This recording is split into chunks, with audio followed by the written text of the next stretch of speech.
Shalom, selamat pagi Bapak Ibu yang dikasihi Tuhan Yesus. Kita memasuki minggu yang kedua dalam bulan kedua tahun 2021 ini. Dalam hidup ini kita sering bertemu dengan banyak orang yang melakukan kesalahan berulang-ulang, atau mungkin kita sendiri yang melakukan kesalahan tersebut. Pada waktu membuat kesalahan, orang-orang tersebut atau kita seperti tersihir, tidak menyadari yang dilakukan itu adalah satu kesalahan dan tidak merasa bersalah. Saya pernah melayani seseorang yang melakukan perselingkuhan dan ketika saya tanya, apakah Anda merasa berdosa saat melakukannya? Dan jawaban itu cukup mengejutkan saya karena dia berkata, saya tidak merasa bersalah. Saya pernah melayani salah satu anak asuh saya yang kesukaannya itu mencuri. Ketika berkali-kali kedapatan mencuri uang saya, anak itu saya tegur dan anak itu di matanya tampak jelas bahwa dia tidak ada rasa bersalah atau penyesalan. Dia merasa bahwa apa yang dilakukan itu sesuatu yang normal. Saudara, ketika orang-orang tersebut itu terbongkar kesalahannya, orang tersebut atau kita yang berbuat salah itu seperti terhenyak dari tidurnya, ya, seperti kayak bangun tidur dari mimpinya. Lalu baru merasakan satu penyesalan yang amat dalam karena melakukan kekeliruan-kekeliruan tersebut. Jika Anda seorang investor, seorang pebisnis, saudara menanam satu usaha, saudara berpikir bahwa usaha itu akan berjalan dengan lancar. Ketika saudara jor-joran begitu, mungkin saudara nggak merasa bahwa bisnis yang engkau tangani itu sebetulnya bisnis yang berbahaya, bisnis yang bisa membawa kebangkrutan, tetapi terus dilakukan sampai akhirnya memang masuk ke dalam jurang dan di situ baru ada penyesalan, baru menyadari bahwa apa yang Anda lakukan itu salah. Kita telah membahas hukum tabur tuai pada minggu-minggu yang lalu dan apa yang kita lakukan, apakah kita berbuat baik atau berbuat jahat, pasti akan ada balasannya atau ada akibatnya, baik untuk hidup sekarang ini, saat ini, atau untuk hidup yang akan datang. Sekarang kita tahu, tentu kita tidak ingin menuai yang buruk ya, kita pengennya menuai yang baik. Dan kita pasti mau supaya hidup kita maupun anak keturunan kita ini diberkati, dipimpin oleh Tuhan, dan kita pengen supaya kita semakin mengenal Tuhan, mengasihi Tuhan. Tapi tentunya kita harus mengerti apa yang diingini oleh Tuhan. Karena kita nggak hanya sekedar menikmati kebaikan Tuhan semata-mata. Sebelum kita berharap mendapat penuaian yang baik tadi, kita perlu mengerti apa yang diingini oleh Bapa. Anda harus mengerti benar bahwa kasih karunia atau grace yang diberikan Tuhan itu tidak semata-mata membuat orang Kristen lantas berhenti bertumbuh dalam pengenalan akan Tuhan dan berhenti untuk mencari kehendaknya. Nggak gitu. Kalau kita selama ini kan belajar atau diajari bahwa ketika kita sudah terima Yesus sebagai Tuhan dan Juru Selamat, itu sudah beres. Kalau kita sudah beragama Kristen, itu sudah titik.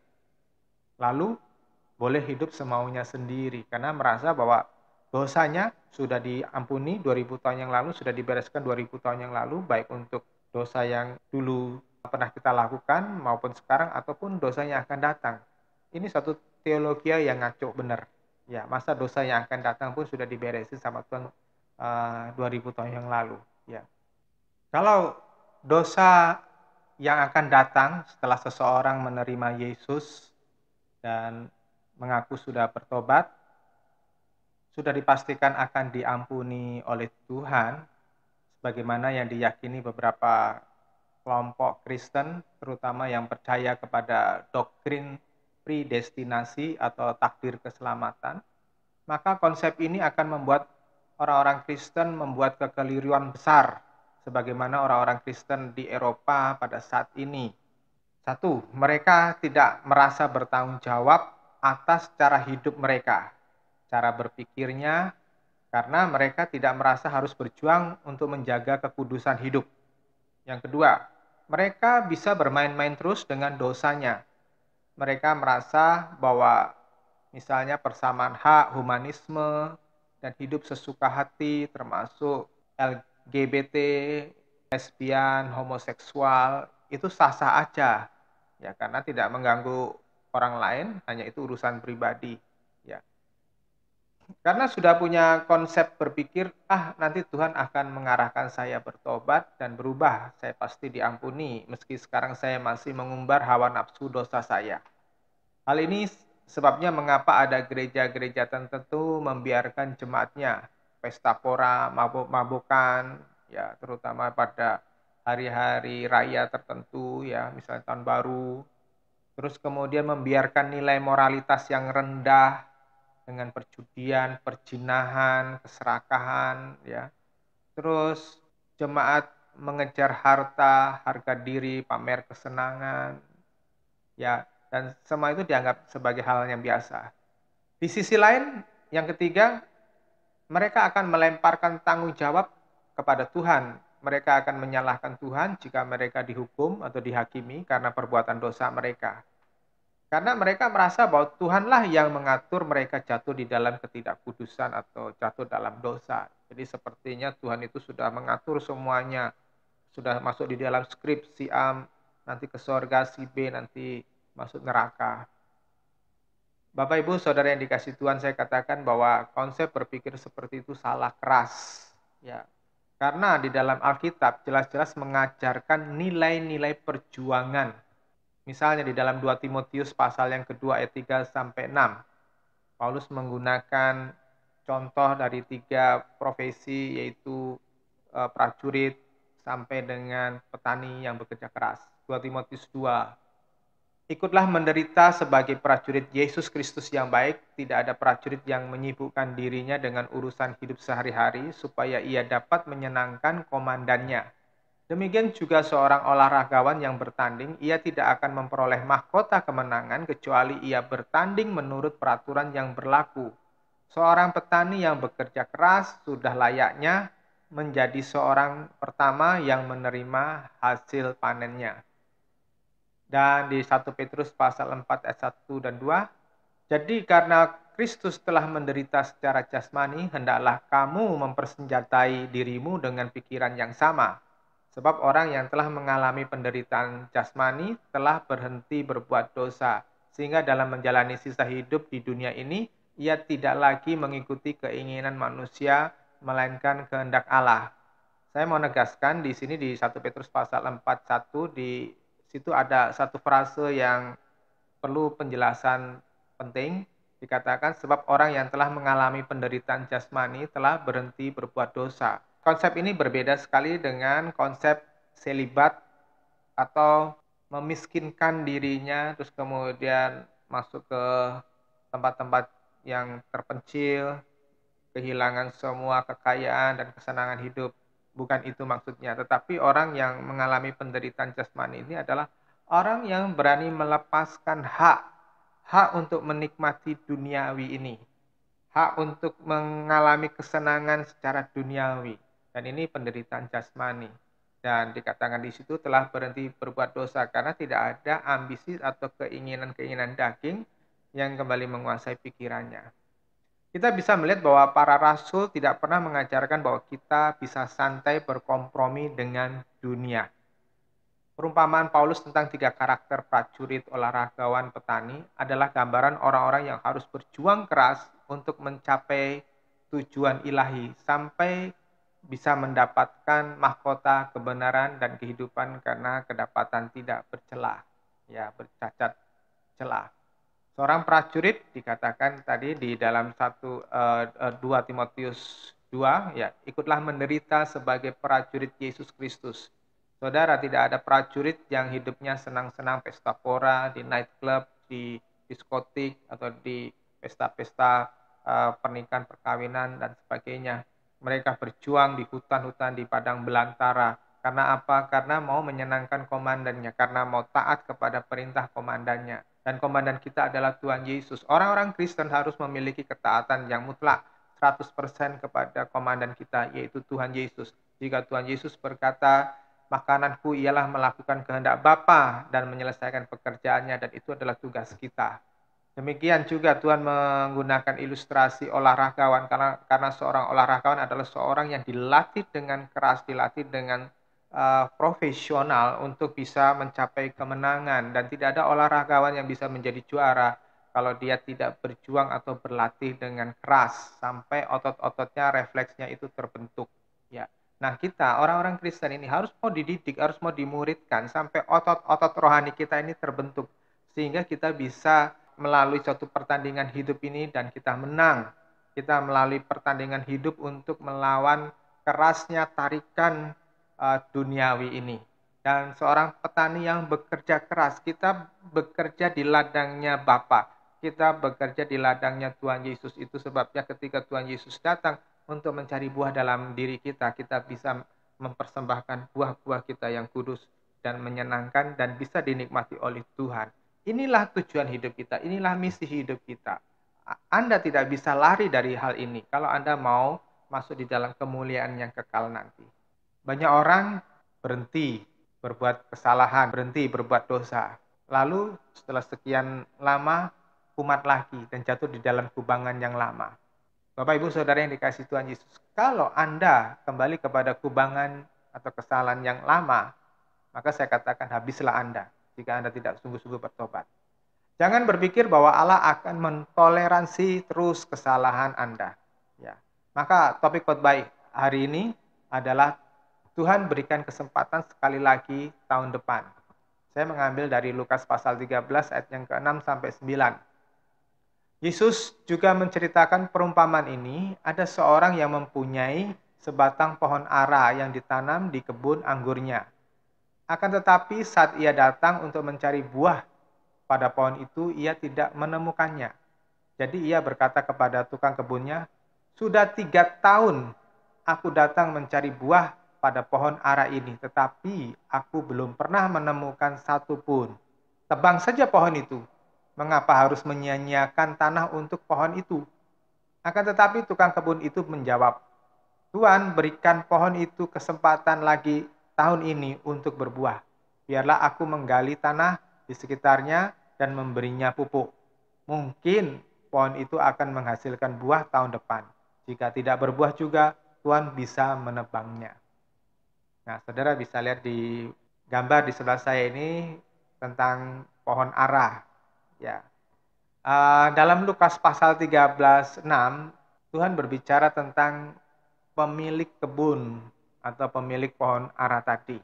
Sang pemilik ini adalah simbol dari Tuhan Allah yang memiliki kuasa untuk memberi hidup atau menentukan kematian pada setiap makhluk ciptaannya. Bapak Ibu, Saudara, kalau Bapak Ibu baca di dalam Matius 10 ayat yang ke-28, "Jangan takut kepada mereka yang membunuh tubuh, tetapi tidak dapat membunuh jiwa. Melainkan terlebih takutlah kepada Dia yang dapat memusnahkan jiwa maupun tubuh di neraka."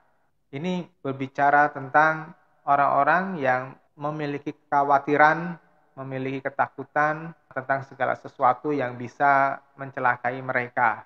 Nah, Tuhan Yesus mengatakan itu tidak perlu ditakutin, tidak perlu dikhawatirin. Ya, apapun yang bisa mencelakai di bumi ini, baik bisnis yang hancur-hancuran, baik orang yang jahat mau mencelakai kita, itu tidak perlu terlalu ditakuti. Karena apa? Mereka hanya bisa membunuh tubuh.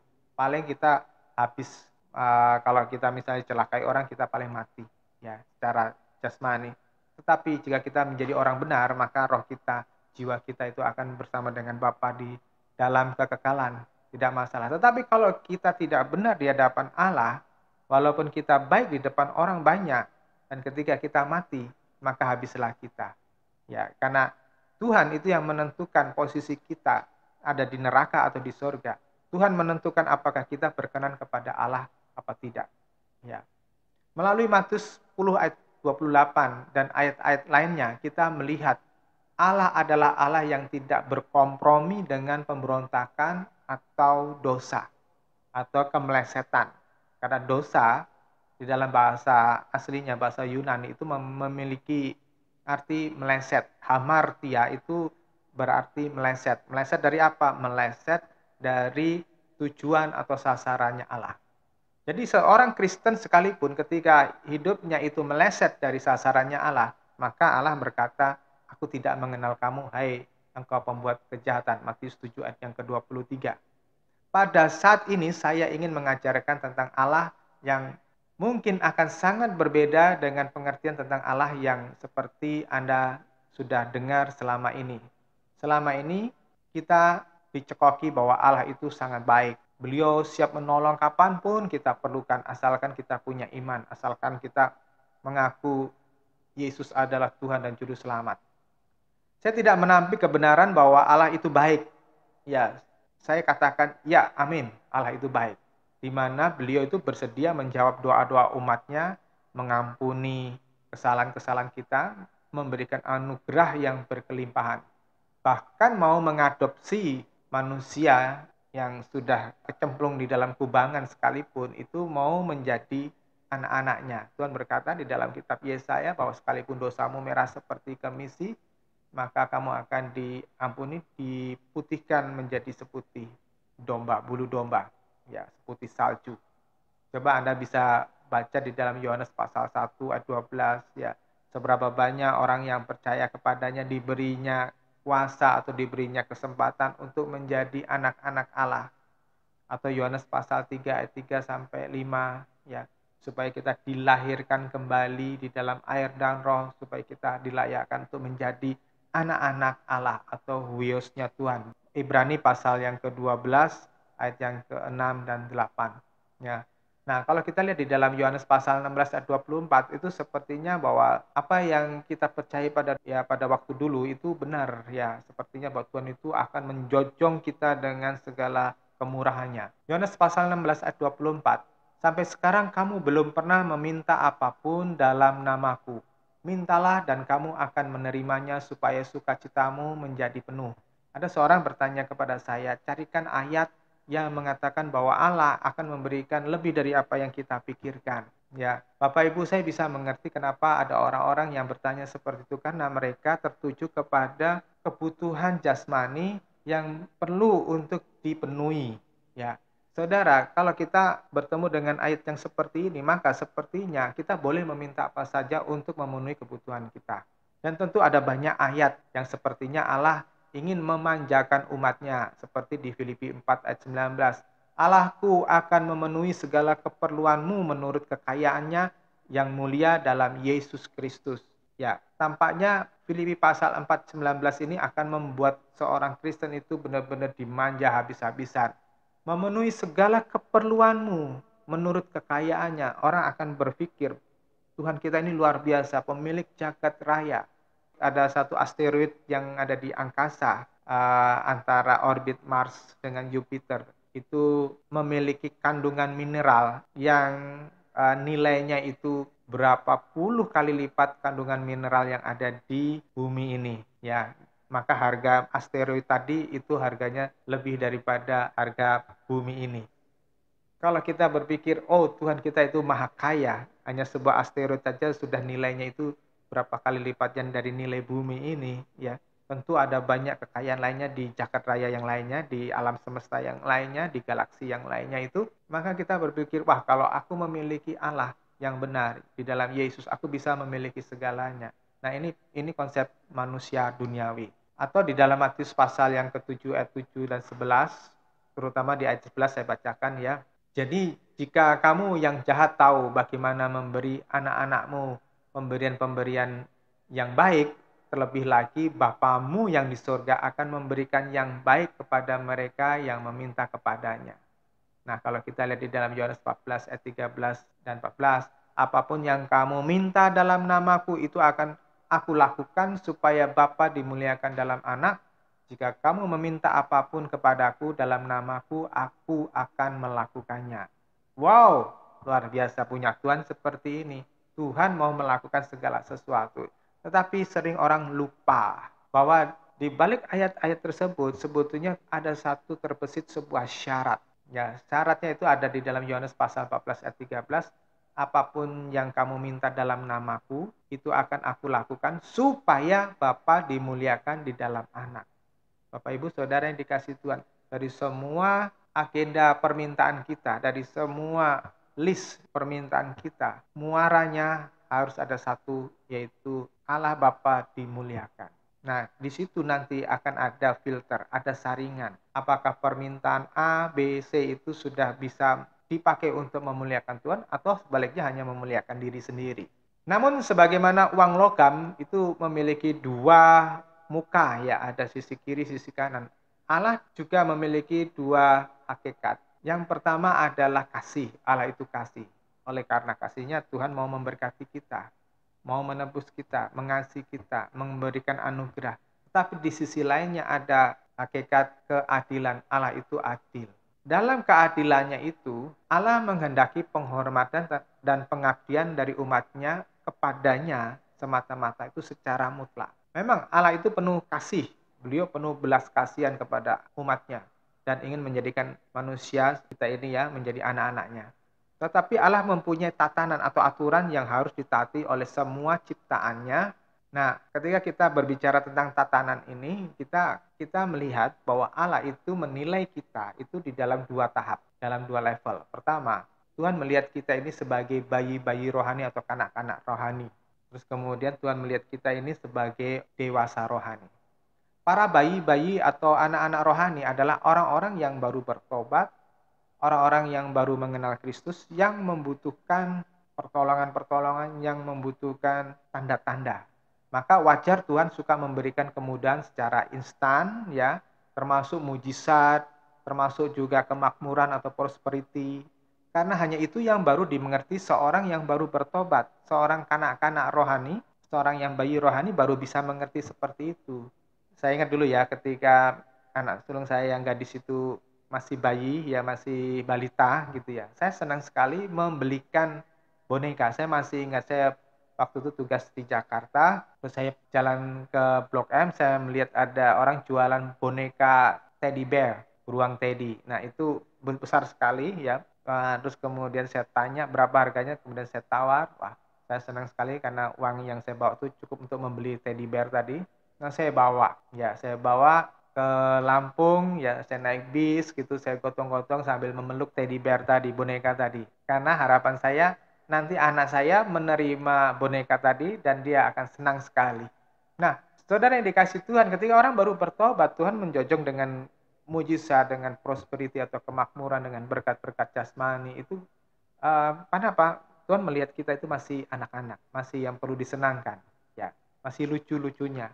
Tapi semakin dewasa, Allah mengajari kita tentang tatanan yang dibuat supaya setiap kita, ya makhluk ciptaannya ini atau orang-orang yang dipilihnya untuk menjadi anak-anak Allah, itu yang pertama, Tuhan mau kita mendekat kepadanya, mempunyai relasi yang intim dengan Dia, dengan Bapa Surgawi. Terus yang kedua, orang-orang yang dewasa rohani diingini Tuhan itu memuaskan hati Tuhan, bukan memuaskan hati dirinya sendiri, tetapi memuaskan hati Tuhan. Anda tentu pernah merasa melihat ada anak Anda yang sudah bertumbuh dengan dewasa, terus kemudian dia melakukan suatu prestasi-prestasi yang baik, dia sopan, dia membawa nama yang harum bagi keluarga, itu ya memuaskan Anda yang menjadi orang tua. Tapi kalau Anda mempunyai anak yang sudah beranjak dewasa tapi ngaco hidupnya, tentu akan membuat Anda berduka. Ketika anak kita bertambah besar, bertambah pandai, Anda pasti menginginkan anak Anda itu membahagiakan Anda. Tapi kita sering melihat ya banyak anak-anak muda yang menjengkelkan orang tuanya karena perbuatan-perbuatannya, bahkan mereka dapat melakukan sesuatu yang memalukan keluarga. Nah, tatanan rohani yang dibuat oleh Allah itu dibuat supaya kita tidak melakukan hal-hal yang mendukakan Tuhan, yang memalukan Tuhan. Nah, kembali kepada Lukas pasal 13 ayat yang ke-6, Allah menghendaki supaya kita menghasilkan buah. Di ayat 6 tersebut, sang pemilik kebun mencari buah yang dihasilkan oleh pohon ara tersebut. Nah, mencari buah tersebut adalah aktivitas yang benar-benar dikehendaki oleh sang pemilik kebun. Jadi, sang pemilik kebun itu tidak sekedar jalan-jalan di kebun hanya untuk mencari udara segar atau hanya untuk melihat-lihat, tetapi dia datang ke kebunnya itu untuk mendapatkan buah, untuk menikmati buahnya itu. Jadi ini sesuatu yang benar-benar dikehendaki atau diingini oleh sang pemilik kebun. Jika mencari buah adalah suatu aktivitas yang diniatin benar, lalu tidak menemukan, lantas kondisi ini tentu akan mendorong suatu perasaan yang mengecewakan. Ya, kalau saudara misalnya pergi ke kebun, berharap bisa menemukan buah kesukaan Anda, tapi pohon itu tidak menghasilkan buah atau mungkin buahnya malah kecut atau malah pahit begitu kan pasti mengecewakan ya. Nah, ayat yang ketujuh ada 4 hal yang harus diperhatikan. Saudara perhatikan baik-baik. Yang pertama, jadi ia berkata kepada tukang kebunnya, sudah 3 tahun aku datang mencari buah pada pohon ara ini. Yang kedua, tetapi aku belum pernah menemukan suatu pun. Yang ketiga, tebang saja pohon itu. Yang keempat, mengapa harus menyia-nyiakan tanah untuk pohon itu? Saudara, kita bahas. Angka 3 tahun. Sudah 3 tahun aku datang mencari buah pada pohon ara itu. Ya. Angka 3 tahun adalah masa penantian. Waktu yang dinanti-nantikan oleh Tuhan. Setiap orang mempunyai jangka waktu toleransi dari Tuhan. Ketika Tuhan memanggil kita, kita melanggapi, kita bertobat, Tuhan memberikan waktu kepada kita. Nah, dalam masa toleransi itu, kita diberi kesempatan untuk mengembangkan pemahaman atau pengenalan akan kehendak Allah, mengubah mindset atau pikiran kita, cara berpikir kita, memperbaiki karakter dan kebiasaan buruk untuk diubah menjadi yang baik. Sama seperti satu perubahan dari kecebong ya menjadi katak yang sempurna. Ada kadangkala dalam perjalanan hidup ini ada kesalahan-kesalahan yang kecil atau mungkin juga besar, tapi masih bisa dimaklumi dan dimaafkan oleh Tuhan.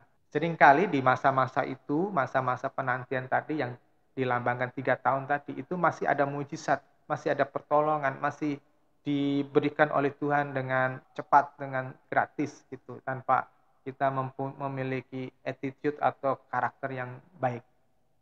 3 tahun adalah periode anak-anak rohani yang membutuhkan perhatian lebih dari Tuhan untuk membimbing kita.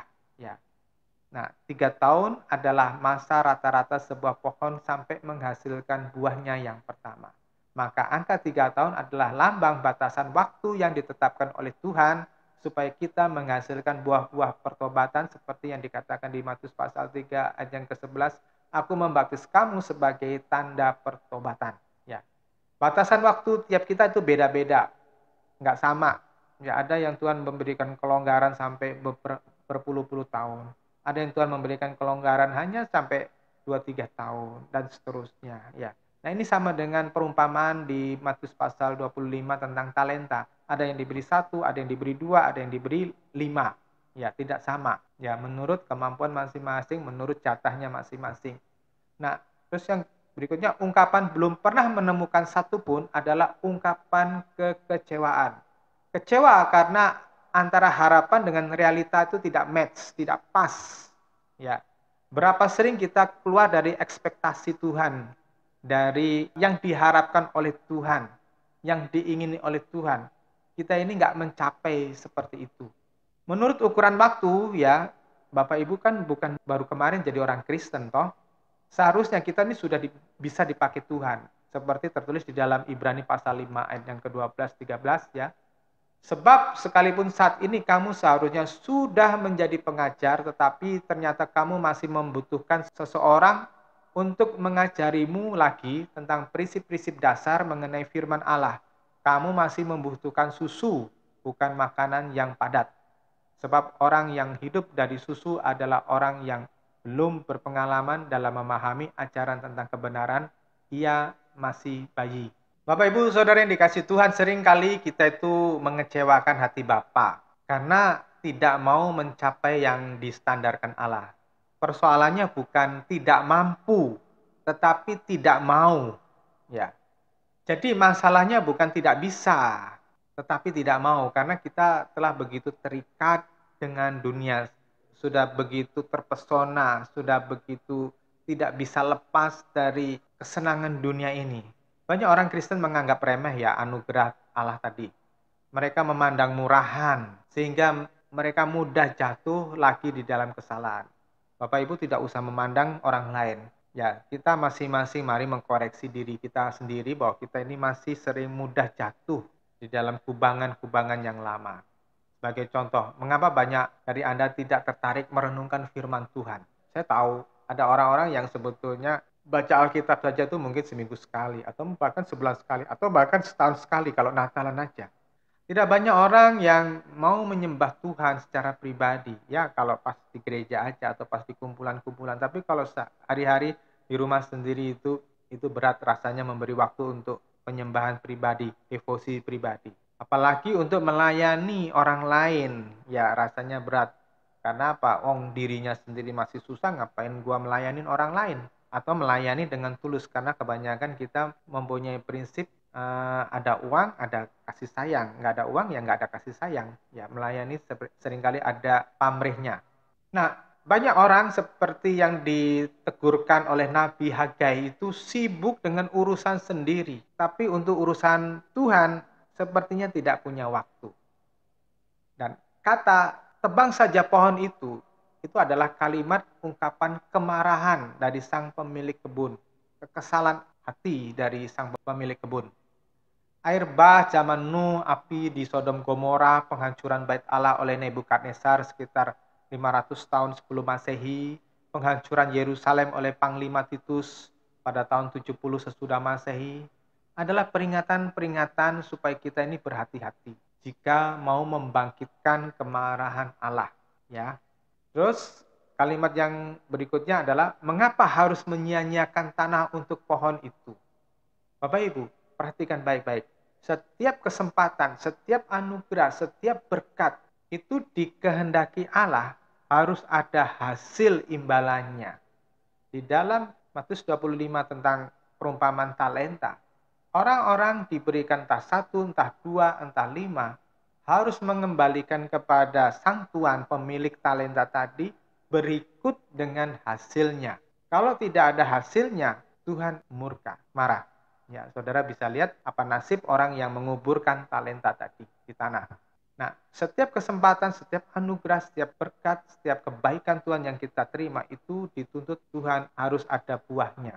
Ada banyak perumpamaan atau perkataan Tuhan tentang hasil imbal balik tadi ya, yang tadi saya sudah sebutkan di Matius 25 tentang talenta, juga seperti di Matius pasal 22 tentang undangan pesta dari raja. Tentu jangan lupa Wahyu pasal 2 di jemaat Efesus dan pasal 3 jemaat Laodikia. Semuanya Tuhan itu menuntut kepada kita yang tidak sekedar hanya memberikan anugerah-anugerah yang gratisan semata-mata. Tuhan menuntut kepada kita untuk kita memiliki satu kesempurnaan seperti Kristus. Ya. Nah, kalau kita sia-siakan kesempatan-kesempatan tadi, itu sama dengan kita menyia-nyiakan anugerah Allah, menyia-nyiakan karya salib Tuhan. Di dalam Ibrani, Tuhan katakan bahwa orang-orang yang seperti itu, yang suka menyia-nyiakan, menganggap remeh, itu sama dengan menyalibkan anak Allah, menyalibkan Tuhan Yesus sekali lagi. Ya, karena menghinakan kesempatan. Nah, Tuhan berkata, mengapa harus menyia-nyiakan tanah untuk pohon itu? Nah, di sini saudara bisa dimengerti bahwa ketika orang-orang yang mengecewakan tadi itu tidak membereskan dirinya sesegera mungkin, Tuhan akan berikan anugerah itu bukan lagi kepada kita tapi kepada orang lain. Ya, kenapa? Karena Tuhan berharap orang lainlah yang bisa menghasilkan buah. Orang lainlah yang bisa mengembangkan kerajaannya. Kalau kita nggak bisa mengembangkan kerajaan Bapa. Ya. Ayat 8 tentang permintaan tukang kebun. Tuhan berikan pohon itu kesempatan lagi tahun ini untuk berbuah. Biarlah aku menggali tanah di sekitarnya dan memberinya pupuk. Bapak Ibu Saudara yang dikasih Tuhan Yesus, siapa sih si tukang kebun ini? Bapak Ibu, tukang kebun ini adalah orang-orang yang telah memberikan hidupnya, orang-orang yang telah memberikan hatinya untuk melayani Tuhan. Ini bisa juga adalah orang-orang yang punya hati berdoa syafaat, para pendoa syafaat. Ini adalah juga orang-orang yang mempunyai hati gembala yang sejati. Ya, bukan gembala upahan, bukan gembala palsu, tapi gembala yang sejati, yang mencari jiwa bukan untuk kepentingan kantongnya ataupun pundi-pundinya, tetapi benar-benar mengasihi jiwa-jiwa supaya mereka diselamatkan oleh Tuhan. Ya, yang mencari belas kasihan Tuhan seperti Musa supaya bangsa Israel jangan dihukum, jangan dimusnahkan. Ya. Dan untuk mencari orang-orang yang seperti ini, yang seperti hati Musa tadi, yang bahkan Musa sampai berkata, mendingan aku yang dimusnahkan saja daripada bangsa ini ya Bapa, ya Tuhan. Ya. Nah, saudara yang dikasih Tuhan, untuk mencari orang-orang seperti itu mungkin itu seperti kayak menemukan jarum di atas tumpukan jerami. Ada kelihatan banyak orang yang rohani, tetapi belum tentu yang memiliki belas kasihan yang murni. Nah, permintaan tukang kebun ini perhatikan ya. Tuhan berikan pohon itu kesempatan lagi 1 tahun untuk berbuah. Bapak Ibu, kenapa? Karena orang-orang yang punya hati belas kasihan ini, mereka tidak akan rela melihat orang itu berjatuhan ke neraka. Mereka tidak akan rela melihat orang itu seperti kayak daun gugur di musim kemarau begitu ya, brol begitu dan musnah. Nah, saudara yang dikasih Tuhan, saudara coba berpikir, mengapa saya harus mencapaikan diri saya membuat rekaman khotbah ini? Pada waktu saya bisa santai, bisa nonton TV, ya. Apakah saya kelebihan waktu? Apakah saya tidak punya hiburan lain yang lebih menarik? Coba Anda sedikit berpikir, ya. Jika saya mendapatkan persembahan kasih dari jemaat, maka wajar saya berjerih lelah membuat rekaman khotbah ini. Jika rumah saya dibangun oleh jemaat, wajar jika saya merasa berhutang kepada jemaat ini dan saya harus membuat khotbah untuk mereka. Ya. Tetapi saya berdoa, saya berkhotbah karena hanya satu hal, yaitu supaya kiranya Tuhan menunda penghakiman atas Anda, kiranya Tuhan memberi kesempatan buat Anda berubah jadi baik dan berkenan kepada Tuhan. Nah, coba pikirkan hal itu. Itu harapan saya buat Bapak Ibu Saudara yang menjadi jemaat di sini. Mengapa kita membuat menara doa? Karena kita berharap ada jiwa-jiwa yang bertobat, ada lawatan Tuhan menjamah orang-orang yang masih gelap pikirannya, ada orang-orang yang diselamatkan, ada hamba-hamba Tuhan yang dipakai Tuhan untuk menjangkau jiwa-jiwa supaya negeri ini dipulihkan, supaya bangsa ini datang kepada Tuhan yang benar. Nah, saudara, tadi si tukang kebun tadi itu berkata, Tuhan berikan pohon ini kesempatan lagi tahun ini untuk berbuah, biarlah aku menggali tanah atau menyiangi atau menggemburkan, mencangkulit tanah di sekitarnya supaya tanah tadi menjadi gembur, lalu memberikan pupuk. Sehingga pupuk ini mudah untuk meresap ke dalam tanah dan pohon itu bisa menyerapnya. Saudara, apa yang dilakukan ini, apa maksud dari kalimat ini? Itu adalah proses pemuritan. Orang-orang yang benar-benar mempunyai hati untuk membawa orang itu bertemu dengan Tuhan, ya kan, dengan sukacita, dengan sungguh-sungguh itu ingin memuridkan orang lain, memuridkan saudara-saudara untuk mengerti Tuhan, ya, untuk mengerti kehendak Tuhan. Itu sebabnya saya membangun kelas ini, saya membangun gedung ini, ya, saya dulu pasang bata demi bata, ngaduk semen sendiri dengan sebuah bayangan bahwa ruangan ini akan bermanfaat untuk memuridkan banyak orang supaya orang mengenal Tuhan.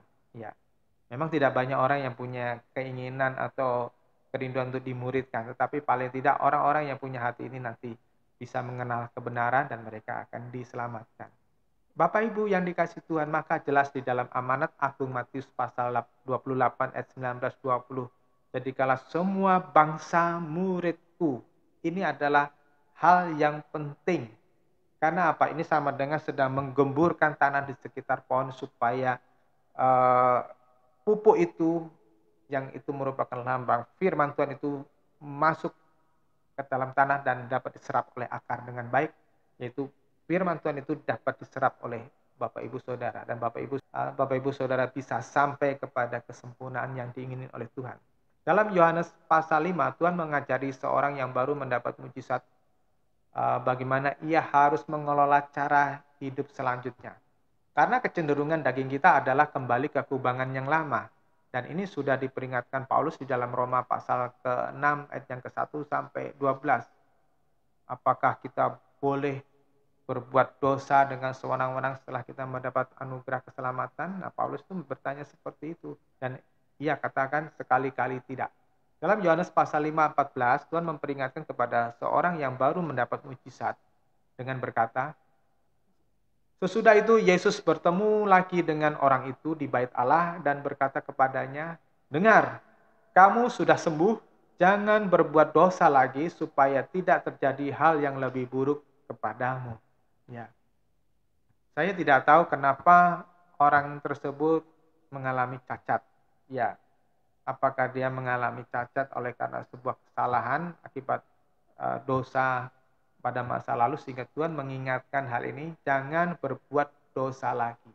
Berarti Tuhan sudah melihat ada potensi dari orang ini kembali kepada kubangan yang lama. Ya. Dalam ayat yang ke-9 tadi, Lukas 13, mungkin pohon itu akan menghasilkan buah tahun depan. Jika tidak berbuah juga, Tuhan bisa menebangnya. Perhatikan kata, mungkin pohon itu akan menghasilkan buah tahun depan. Adalah ungkapan hati orang-orang yang seperti saya ini loh, ya, yang menginginkan orang lain diselamatkan, yang mengharapkan orang lain sadar dan berubah, bertobat sungguh-sungguh. Saya punya harapan besar bahwa orang-orang yang saya ajar itu tidak tetap tinggal sebagai anak-anak atau bayi-bayi rohani terus. Ya, yang gampang sakit, yang gampang mutung, yang gampang terluka, yang gampang jatuh. Ya, saya mempunyai harapan besar Anda menjadi dewasa rohani yang bisa diberi tanggung jawab oleh Allah. Bayi-bayi rohani itu selalu mempunyai resiko gampang sakit, gampang terinfeksi karena sistem imunitas atau kekebalan tubuhnya itu belum sempurna. Tenaganya terlalu lemah untuk menghadapi musuh-musuh rohani. Maka tidak ada jalan lain, Anda harus dewasa rohani. Terlalu sering saya melihat orang tidak sampai kepada garis finish. Ya, mereka mengalami berkat Tuhan, mujizat Tuhan, tetapi mereka nggak sampai garis finish. Ada banyak pria dan wanita sekalipun telah mengalami mujizat, pelayanan pelepasan, tetapi tidak dapat mempertanggungjawabkan kesempatan indahnya itu yang diberikan Tuhan itu untuk membawa dirinya sampai ke taraf atau ke level yang diingini oleh Tuhan, yang memiliki kesanggupan untuk melawan dunia ini.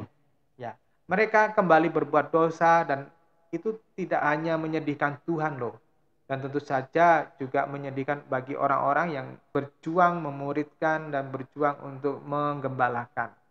Ya, berjuang keras untuk supaya mereka bisa memahami perkara-perkara rohani, tetapi sayangnya ada banyak orang yang tidak sampai kepada pemahaman tersebut, seperti di dalam 2 Timotius pasal yang ketiga yang digambarkan dengan tokoh Yanes dan Yambres, diajarin tetapi tidak pernah bisa bertobat. Ya, jika para murid, jika Anda semua tidak menjadi orang yang diingini oleh Tuhan, sebaliknya berlaku semaunya sendiri, itu menyedihkan dan itu fatal sekali. Maka saya tidak lagi berkhotbah tentang hal-hal yang susu, ya, yang lembek-lembek. Saya tidak lagi berkhotbah tentang sekedar Allah itu baik, Allah siap memberikan mujizat, mintalah dengan iman tentang apapun kebutuhanmu, maka Tuhan pasti memberikan. Ya, sabar, nantikan jawaban dari Tuhannya, nantikan pertolongan dari Tuhan, pasti ada jalan keluar dari setiap masalah, penyakit, dan sebagainya.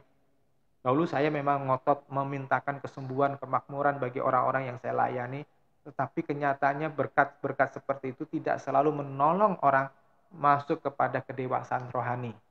Saya tidak bermaksud bahwa saya tidak mau mendoakan orang-orang yang punya masalah. Ya, saya tidak bermaksud mengatakan orang tidak boleh mendapatkan kesembuhan atau mendapatkan kemakmuran.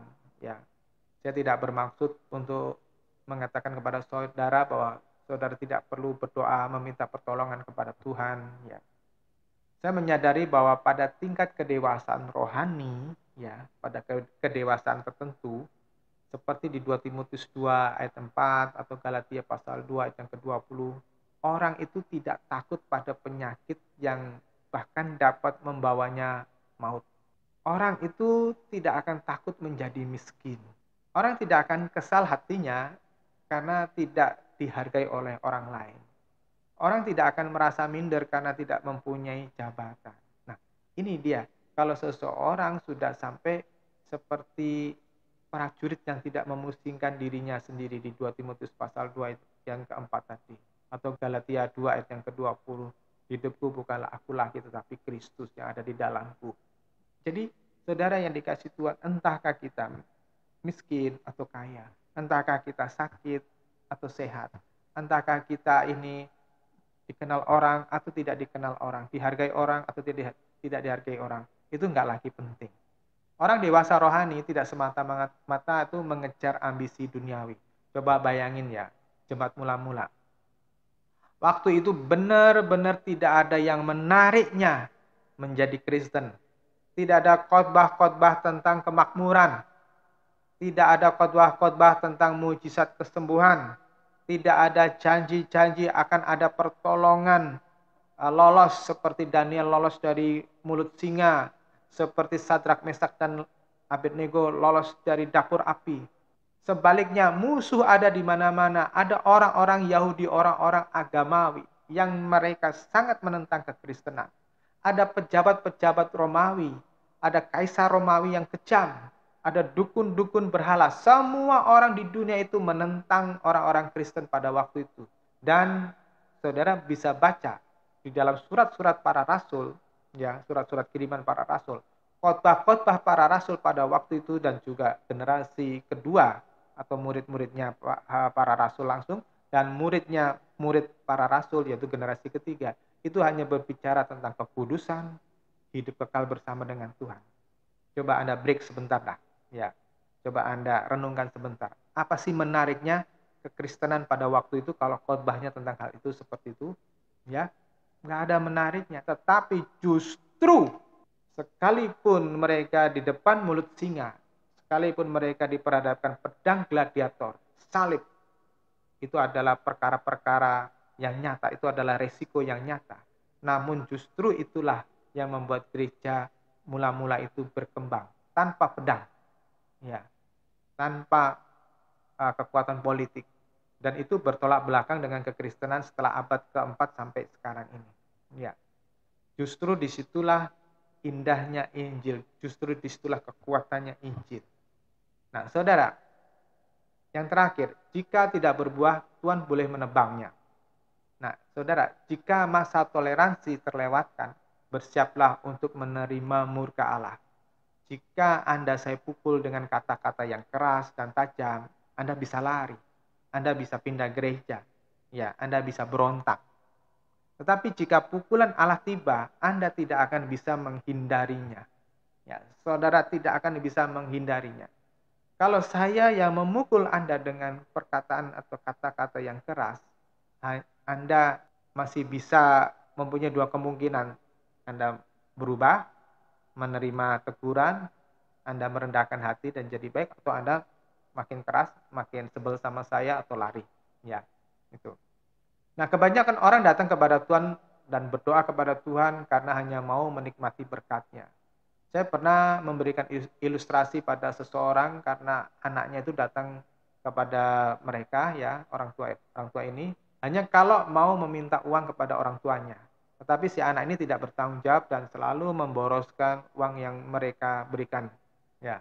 Nah, kalau keinginan anak tadi itu tidak dijawab, maka anak itu ngambek, marah, ya. Saya bertanya kepada orang tua ini, apakah kalian enjoy atau senang jika anak kalian datang hanya saat minta uang saja? Tentu mereka menjawab tidak, bahkan mengecewakan.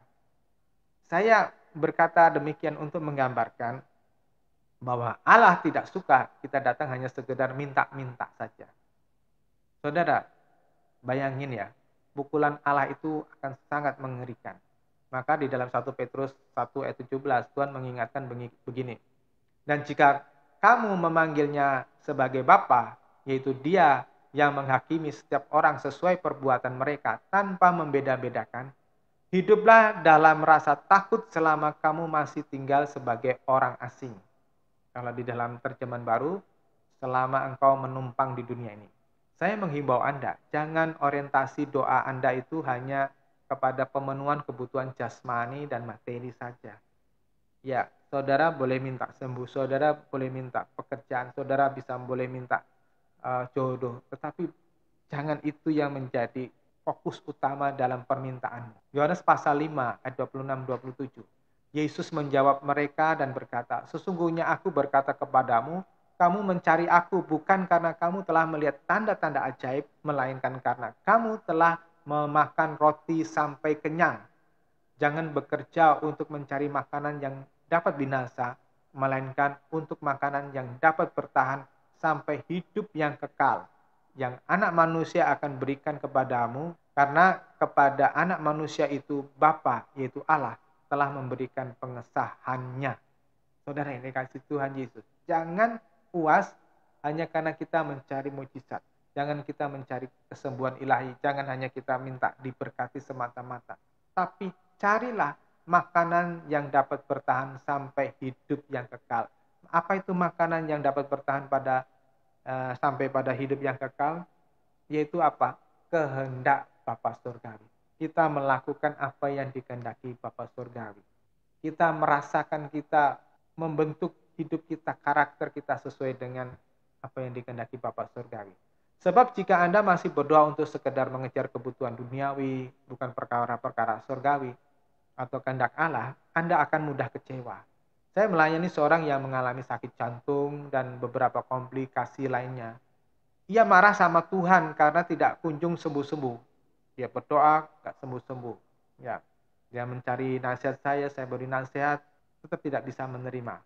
Saudara ini tidak mau memflashback atau mau melihat kembali, ya melihat pada rekaman hidup yang lalu, bahwa ia pernah melakukan hal-hal yang mendukakan Roh Kudus, hidup di dalam pezinahan, hidup dalam kenajisan. Saya mengajarkan kepada teman tadi tentang hukum tabur tuai. Saya mengajarkan bahwa ya saat ini engkau sedang menuai dari apa yang engkau tabur dulu. Ya, saya mengajarkan tentang merendahkan hati, akui dosa, dan mohon pengampunan.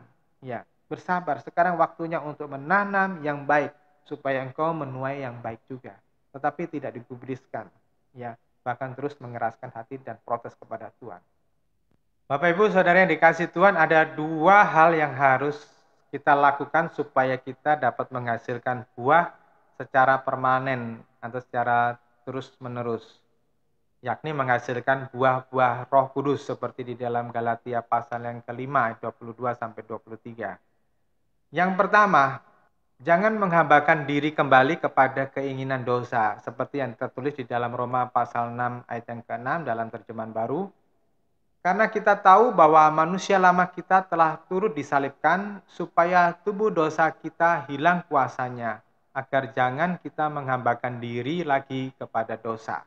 Ayat yang ke-12, sebab itu hendaklah dosa jangan berkuasa lagi di dalam tubuhmu yang fana, supaya kamu jangan lagi menuruti keinginannya. Bapak Ibu Saudara, Paulus mengajarkan kepada kita, lawan semua keinginan dosa, semua pikiran-pikiran yang berasal dari neraka, supaya jangan dituruti keinginannya. Ya, ketika Anda terus belajar melawan, ya semua keinginan tadi. Pertama mungkin berat, pertama mungkin sulit. Ya, misalnya saudara punya kecenderungan berbohong, kemudian saudara diingatkan Tuhan untuk mulai berkata jujur. Ya, kadang-kadang itu akan meleset sedikit. Tapi lama-lama ketika Anda berjuang terus untuk jujur, saudara akan mulai bisa mengendalikan sifat bohong saudara. Kalau saudara itu mudah sakit hati, tersinggungan gitu ya. Ketika saudara ada dengar orang ngomong sesuatu yang tidak mengenakan Anda menahan hati untuk tidak tersinggung, Anda terus berkata, aku mengampuni dia, aku mengasihi dia. Memang awal-awalnya sih berat sih untuk tidak tersinggung. Tapi kalau saudara lawan terus, akhirnya saudara bisa dengan tulus mengasihi orang lain dan membuat hal-hal yang tidak enak tadi bisa menjadi biasa-biasa aja. Ya. Terus yang kedua, menyerahkan diri untuk jadi alat Tuhan di dalam ayat yang ke-13, Roma 6 ya. Dan janganlah kamu menyerahkan anggota-anggota tubuhmu kepada dosa untuk dipakai sebagai senjata kelaliman, tetapi serahkanlah dirimu kepada Allah sebagai orang-orang yang dahulu mati, tetapi yang sekarang hidup, dan serahkanlah anggota-anggota tubuhmu kepada Allah untuk menjadi senjata-senjata kebenaran. Bapak Ibu, pada waktu Anda hanya memikirkan kepentingan-kepentingan Tuhan, maka Roh Kudus akan menolong kita, mengingatkan kita kepada kebenaran sejati. Nah, kalau Roh Kudus mendorong kita untuk kita melakukan kebenaran, saudara akan dipakai menjadi alat Tuhan. Ya. Muka saudara mungkin tidak cantik seperti bintang film, tetapi kalau Anda itu penuh dengan damai sejahtera, senyum, dan kelihatan tulus, murni kepada orang lain, orang itu akan melihat Anda itu menyenangkan luar biasa dan bisa melihat Tuhan dalam diri Anda. Dalam Yohanes pasal 16 ayat 8 Tuhan berkata, dan ketika penolong itu datang, ia akan menyadarkan dunia akan dosa, kebenaran, dan penghakiman. Siapa penolong itu? Penolong itu adalah Roh Kudus. Rohnya Allah yang diberikan kepada kita, yang percaya kepadanya, yang bertahta dalam hati kita masing-masing. Dan di dalam Yohanes pasal 14 ayat 26, Tuhan berkata, akan tetapi penolong itu, yaitu Roh Kudus, yang akan Bapa utus dalam namaku, dia akan mengajarkan segala sesuatu kepadamu dan akan mengingatkanmu pada semua yang telah kukatakan kepadamu. Saudara yang dikasih Tuhan, saya nggak tahu, saudara mempunyai pengalaman yang intim dengan Tuhan apa tidak? Saudara mempunyai pengalaman mendengar suara Tuhan apa tidak? Tapi saya percaya kalau orang itu intim dengan Tuhan dan memiliki relasi atau hubungan yang baik dengan Bapa, ia akan bisa mendengar suara Roh Kudus. Ya, dalam banyak perkara saya sering mengalami seperti itu. Tuhan berbicara dan apa yang dikatakan itu benar, tepat. Ya, Tuhan memberikan nasihat-nasihat kepada saya dan saya bisa menangkapnya dengan jelas suara itu, suara batin itu. Ya, ada koneksi dengan Tuhan. Nah, ini pengalaman saya. Ketika saya membuka hati kepada kebenaran, Tuhan itu memberikan hikmat yang luar biasa. Dengan pengertian-pengertian yang selama ini, selama 30 tahun itu belum terungkapkan dalam pikiran saya. Saya bisa lebih mengerti siapa diri saya. Ada kepekaan khusus dalam hati saya. Bisa dengar Tuhan, bahkan perkara-perkara yang akan datang itu Tuhan memberitakan dan tepat bisa terjadi. Bapak Ibu Saudara yang dikasih Tuhan, saya bisa menerima apa adanya kehidupan saya sekarang ini. Saya tidak kaya banget ya jika dibanding dengan hamba-hamba Tuhan yang besar di kota. Saya tidak sekaya dengan teman-teman yang punya usaha yang besar-besar ya. Saya tidak punya perusahaan yang bagus, jemaat kita pun orang-orang biasa saja sampai yang ada yang hidupnya susah gitu. Tapi saya tidak merasa rendah diri atau khawatir dengan kehidupan ini jika saya tidak mencapai level-level secara jasmani seperti yang lainnya ya. Bukan karena saya sudah sempurna atau sudah merasa diri baik ya, tetapi setidaknya karena Tuhan sudah mengarahkan saya pada track atau pada rel yang udah benar. Ya, ini yang membuat penghiburan kepada saya. Jadi saya nggak takut-takut lagi saya akan keluar dari rel, dari track ya yang salah gitu dan kecemplung kepada kebinasaan kekal. Nah, sekarang adalah perjuangan saya adalah terus membangun diri saya sampai saya kedapatan tidak bercacat dan bercelah. Nah, saya bersyukur karena apapun yang saya dapat ini, saya bisa menikmati sebagai kekayaan dari Tuhan. Ya, ketika saya diberi rezeki, saya bisa berbagi kepada orang-orang lain. Kepuasan saya bukan karena banyaknya tabungan saya atau deposito, tetapi karena Bapa Sorgawi dipuaskan. Tak ada ambisi apapun kecuali menyenangkan Bapa Surgawi. Maka saya menasihatkan Anda, lembutkan hatimu, rendahkan hatimu, miliki hubungan yang intim dengan Tuhan. Di saat dunia ini penuh dengan ketidaktentuan, saat banyak teman kita, bahkan pendeta-pendeta besar meninggal, baik karena COVID-19 ataupun penyakit lainnya. Anda perlu menyadari bahwa umur kita masing-masing itu penuh dengan ketidakpastian. Jangan katakan engkau masih muda, masih anak-anak, maka engkau bisa selamat. Tidak. Ya. Yang jelas kita akan menghadapi kematian. Nah, itu sebabnya setiap saudara, saya dorong kepada saudara, prepare, siapkan dirimu. Ya, bisa jadi kematian lebih cepat menjemputmu atau kedatangan Tuhan lebih cepat lagi daripada yang kita duga. Nah, itu sebabnya saudara yang dikasih Tuhan, bersiaplah sungguh-sungguh, persiapkan hatimu sungguh-sungguh, supaya kedapatan tidak bercacat dan bercelah, dan engkau bisa menghasilkan buah-buah roh dalam kehidupanmu. Tuhan Yesus memberkati. Amin.